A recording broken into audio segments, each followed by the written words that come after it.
Hello everyone. তো আজ আমাদের ডেস্টিনেশন হচ্ছে মায়াপুর। আমরা আছি এখন নবদ্বীপ ধাম স্টেশন। এখান থেকে আমরা যাব এখন মায়াপুর।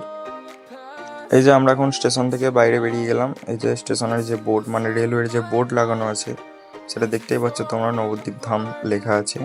তো এই যে এখানে এত যে টোটো দেখতে পাচ্ছ, ওই টোটোগুলোই তোমাদের নিয়ে যাবে লঞ্চ ঘাট। তো এখান থেকে আমরা টোটো ধরে নেবো আর কি, লঞ্চ ঘাটে যাওয়ার উদ্দেশ্যে। লঞ্চ ঘাটে যেতে বেশিক্ষণ টাইম লাগে না, খুব অল্পই টাইম লাগে। আর টোটোতে, এই যে টোটো ধরে নিলাম। আর টোটোতে হয়তো হার্ডলি 15 কি 20 টাকা নেয় সামথিং।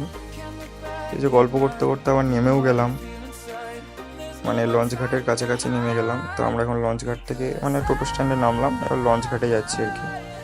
তো এই যে আমি একটু চুল ফুল ঠিক করে নিচ্ছি, একটু ব্যাপারটা অন্যরকম করার চেষ্টা করছি, বাট হচ্ছে না আর কি। তো কথা বলতে বলতে চলেও এলাম আমাদের যে লঞ্চ ঘাট, মানে হচ্ছে সরি আমাদের নয়, মানে লঞ্চ ঘাট যে, সেখানে চলেও এলাম। তো লঞ্চ ঘাটে আসার পর আমরা এখান থেকে টিকিট কেটে নেব। তো নৌকায় নেয় 5 টাকা আর লঞ্চে নেয় 10 টাকা। তো আমরা নৌকাতেই যাব, নৌকায় আমার ভিউটা খুব সুন্দর লাগে নৌকার আর কি। তো এই যে তোমাদের সাথে গল্প করতে করতে চলেও এলাম আবার তোমার যে মানে ঘাটে যাওয়ার যে রাস্তা, সেই রাস্তার মধ্যে আর কি। তো আমরা এখান থেকে ঘাটে পুরো গিয়ে পৌঁছাবো, মানে যেখানে নৌকাটা আর কি স্ট্যান্ড করা আছে, তো সেখানে গিয়ে পৌঁছাবো। গল্প করতে করতে চলেও এলাম তোমার নৌকার মধ্যে, নৌকা ছেড়ে দিয়েছে।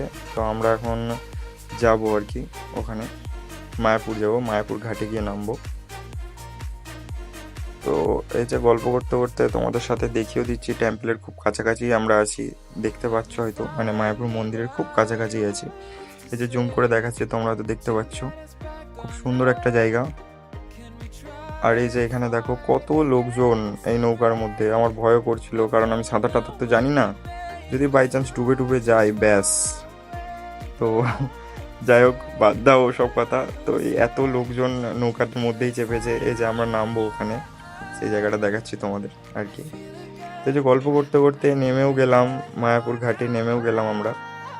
তো আমি এখন হাঁটছি, হেঁটে ভিউটা নিচ্ছি আর কি, মানে ভিডিওটা নিচ্ছি, সরি। আমার মানে নতুন নতুন ব্লগার তো একটু এরকম অসুবিধা হবে, তো একটু ম্যানেজ করে নিও তোমরা।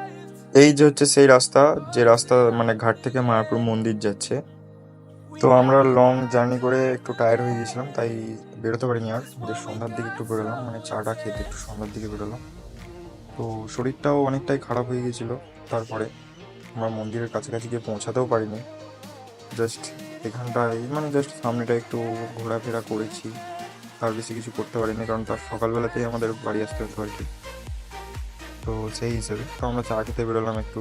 কিন্তু আবহাওয়াটা এতটা শান্তশিষ্ট তোমাদের বলে বোঝাতে পারবো না, মানে খুব সুন্দর একটা ব্যাপার, মানে একদম মনোরম পরিবেশ যাকে বলা হয়। যে এত লোকজন দেখতে পাচ্ছি, যে একটা গ্যাঞ্জাম, যে একটা সাউন্ডের ব্যাপার আছে বা এর ব্যাপার আছে, কিচ্ছু নেই। তো এই গল্প করতে একটু ঘাটের দিকে এলাম, ঘাটের দিকে এসে দেখছি যে মানে মানে চুপচাপ একদম নিরিবিলি একটা, মানে একটা মৌসুম, মানে এত সুন্দর একটা মনের ভিতরে একটা শান্তি নিয়ে আসবে তোমাদের, মানে আলাদা অন্যরকমই একটা। তো আমার ব্লগটা এখানে শেষ, সবাইকে টাটা, নেক্সট ভিডিও আবার দেখা হচ্ছে তোমাদের সাথে।